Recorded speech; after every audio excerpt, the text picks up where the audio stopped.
ഞാൻ ഇന്നലെ ഒരു സ്ഥലത്ത് പോയി.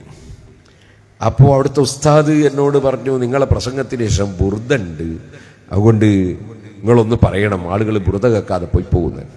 അപ്പം ഞാൻ ബുർദൻ്റെ കുറേ ബഹുമാനമൊക്കെ അവസാനം പറഞ്ഞു, എല്ലാവരും ഇരിക്കണം എന്ന്.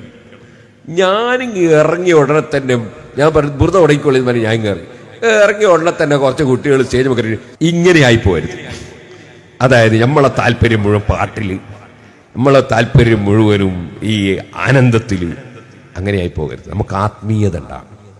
ബുർദ ചെല്ലാൻ വേണ്ടി വിളിച്ചുകൊണ്ട് ബുർദ ചെല്ലണം. അവിടെ പാട്ട് പാടാൻ പാടില്ല. പാട്ടിന് വിളിച്ചാൽ പാട്ട് പാടിക്കോളി.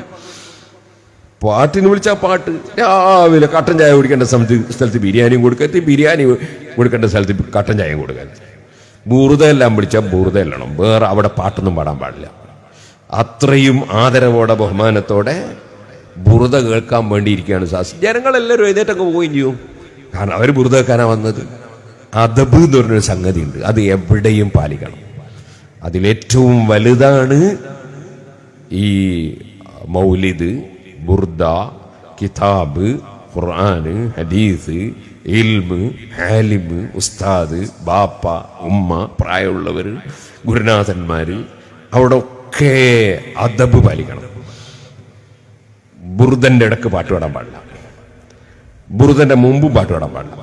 ഇനി അഥവാ ഒരുത്തർ പാട്ട് പാടണമെന്ന് വല്ലാതെ മൂട്ടുന്നുണ്ടെങ്കിൽ, അല്ലെങ്കിൽ പാട്ട് പാടണമെന്ന് ആളുകൾക്ക് താല്പര്യം ഉണ്ടെങ്കിൽ ബുർദന്റെ ശേഷം വേണമെങ്കിൽ പാടാം. എല്ലാറ്റും അദബുണ്ട്. തഖ്ദീം വഖദ്ദിമിൽ അഖസ്സ ഫി ഇത്തിസാലി വഖദ്ദിമ മാ ശിത ഫി ഇൻഫിസാലി. അഖസ്സിനെ മുന്തിക്കണം ഇവിടെ. അപ്പൊ എപ്പോഴും നിങ്ങൾ കാണുന്നില്ലേ, ഖുർആൻ കൊണ്ട് തുടങ്ങുക, അല്ലെങ്കിൽ ഹദീസ് കൊണ്ട് തുടങ്ങുക. തുടക്കം എപ്പോഴും ബർക്കത്തുള്ളതായിരിക്കും. ബിസ്മി കൊണ്ട് തുടങ്ങുക, അല്ലേ? ഹംദ് കൊണ്ട് തുടങ്ങുക, സലാത്ത് കൊണ്ട് തുടങ്ങുക. അപ്പൊ ബുർദ പാടുന്ന സദസ്സുകളിൽ ഒരിക്കലും പാട്ടുപാടി തുടങ്ങാൻ പാടില്ല.